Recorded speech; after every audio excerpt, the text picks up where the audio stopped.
3장 7절로 12절 말씀입니다. 저와 교독하시겠습니다.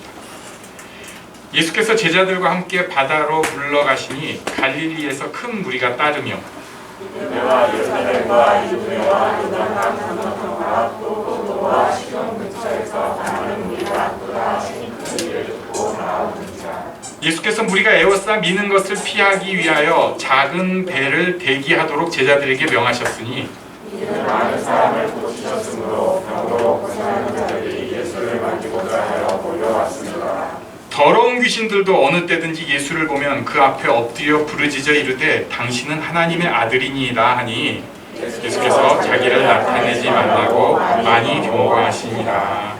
아멘. 오늘 본문에 나온 사람들을 세 부류로 나누어서 보려고 합니다. 먼저는 지난주 마지막 부분을 좀 생각을 해보려고 하는데요. 지난주 마지막 부분 5절에 그들의 마음을 완악함을 탄식하고 예수님께서 탄식하시고 노하심으로 그들을 둘러보시고 그 사람에게 그 사람은 손 마른 사람이에요. 손 마른 사람에게 이르시되 네 손을 내밀라 하시니 내밀매 그 손이 회복되었더라. 할렐루야. 내밀고 회복되고 이 기적의 역사가 일어났어요. 그런데 6절에 보니까 바리새인들은 나가서 곧 헤롯 당과 함께 어떻게 하여 예수를 죽일까 의논하니라. 와, 이런 사람들도 있어요.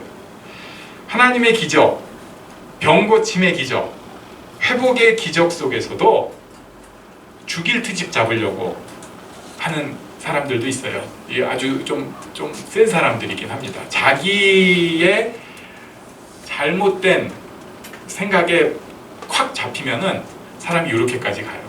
우리도 가끔 어떤 생각에 사로잡힐 때가 있는데 거기서 벗어나는 것이 예수 믿는 사람의 축복인 줄로 압니다.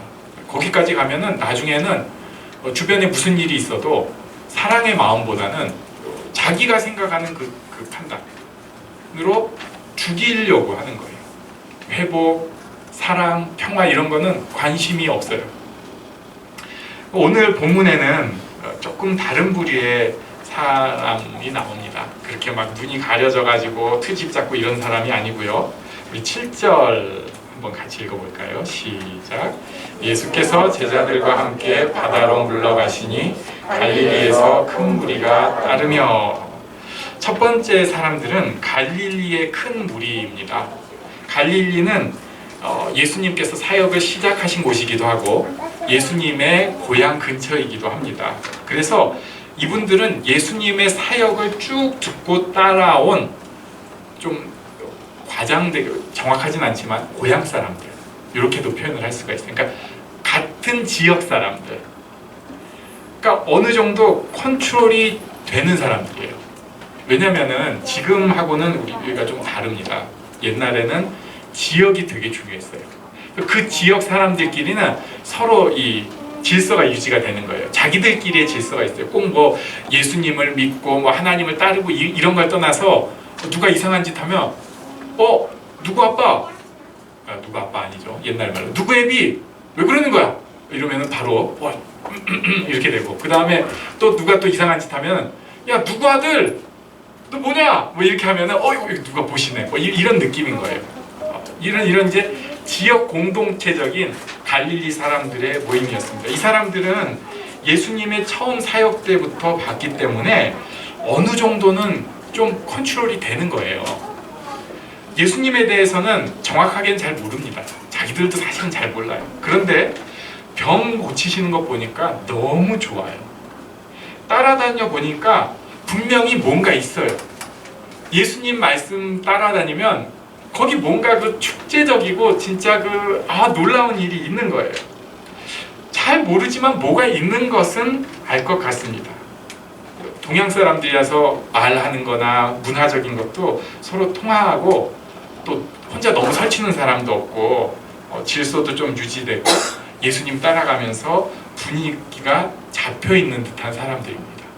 문제는 그들이 진짜 예수님을 알았는가? 그렇지는 않았어요. 예수님이 어떤 분이신지, 예수님이 뭘 하러 오셨는지, 지금 내가 예수를 믿는 것은 어떻게 살아가는 것인지, 어떤 복을 누리는 것인지 사실은 몰라요. 아는 듯 모르는 사람들입니다. 예수님께서 분명히 말씀을 가르치셨고 자기들도 몇 번 듣기는 했어요. 들었는데도 잘 몰라요. 잘 몰라. 저는 이 말씀 보면서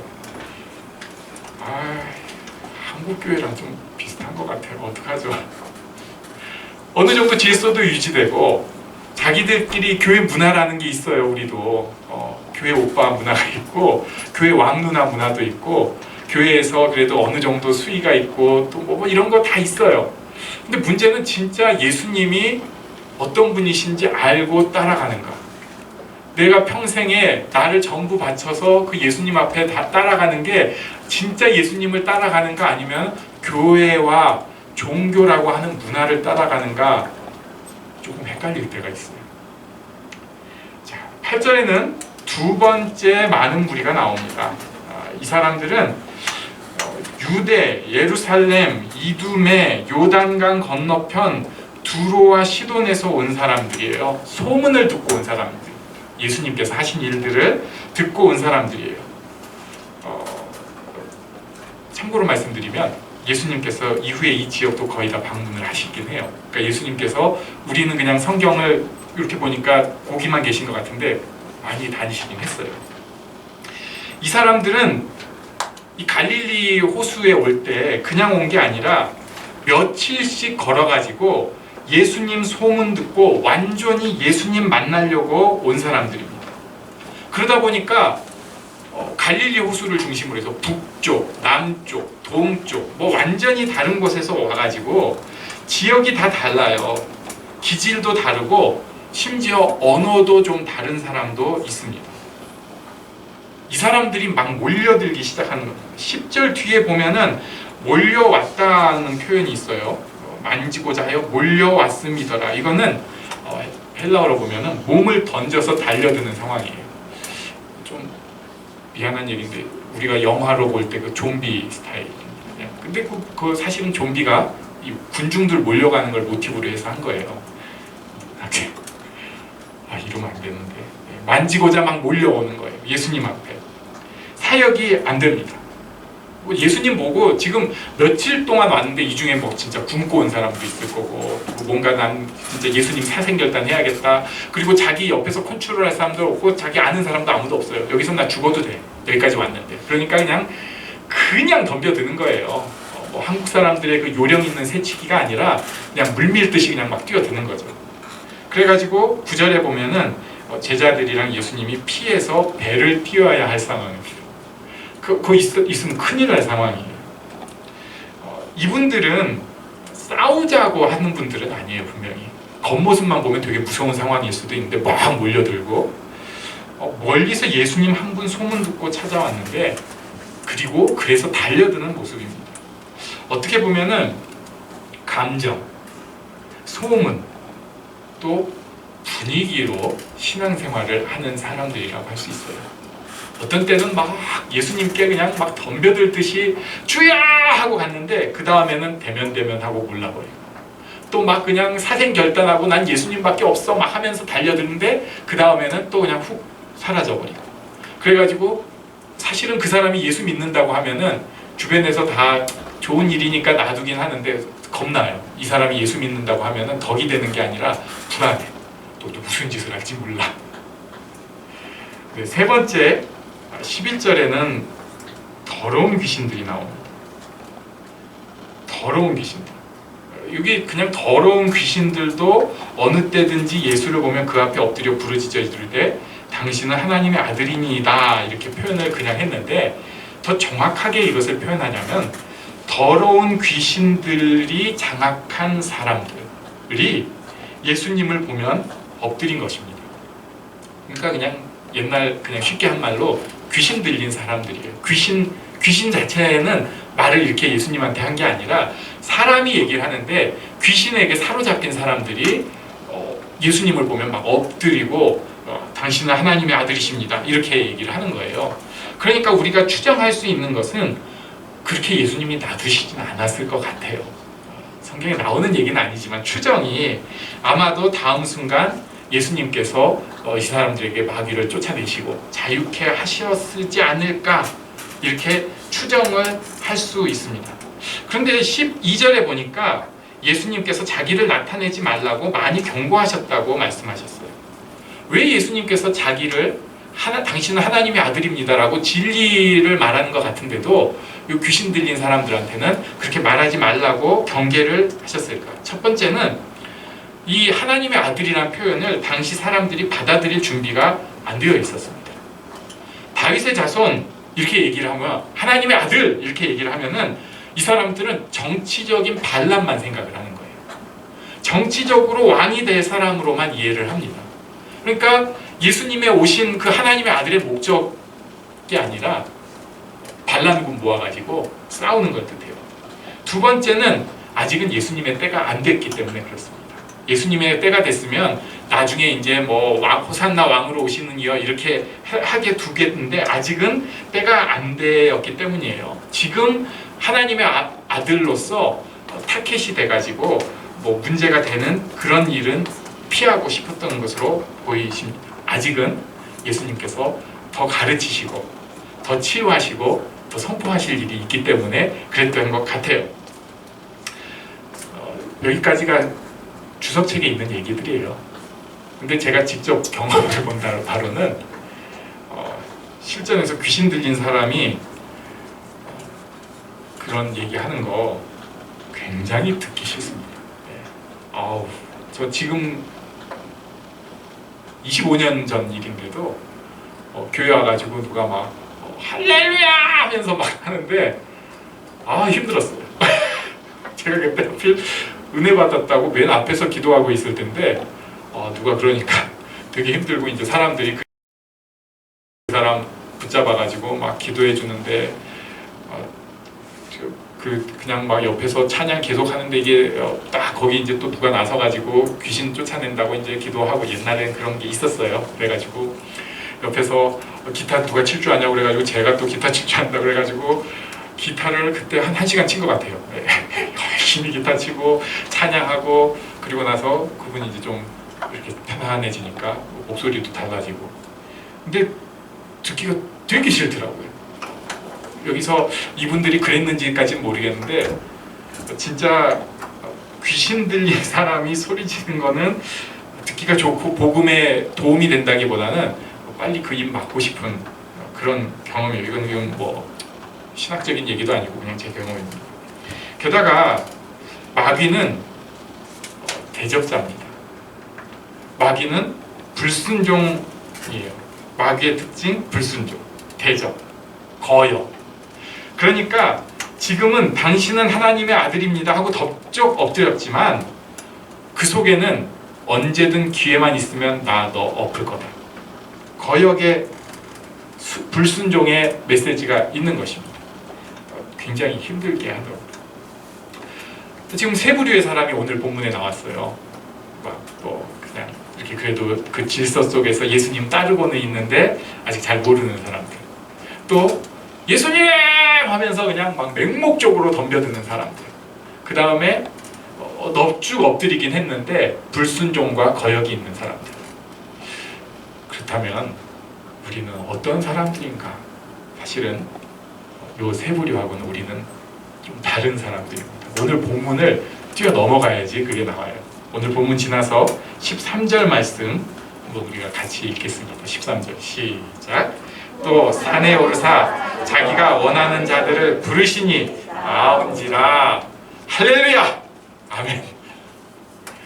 자기가 원하는 자들을 부르시니 나온지라. 이게 이제 다음 주 볼 말씀인데 제자들을 뽑으시는 거예요. 우리는 군중이 아니에요. 착각하시면 안 돼요. 분명히 우리한테 이런 모습들이 있어요.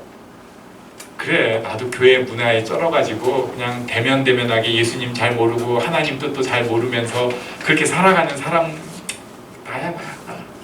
또 그렇지, 내가 그냥 기적만 달라고 뭐 뒤도 안 보고 그냥 예수님한테 돌격해가지고 남한테 피해를 주든지 내가 피해를 입든지 그것도 모르고 그냥 덤벼드는 모습. 그래, 그게 나야. 그래, 내가 예수님한테 넙죽 엎드리는 것 같은데 속으로는 언제든지 불순종과 거역을 품고 있는 그게 다다 나. 이런 모습이 분명히 있어요. 그런데 그건 우리의 본질하고는 사실은 관계가 없는 겁니다. 모습은 그렇게 보일 수 있어요. 우리의 본질은 무엇인가? 자기가 원하는 자들을 부르시니 나온 사람들이에요. 한번 우리 옆사람에게 당신을 부르셨습니다. 말씀해 주시겠어요?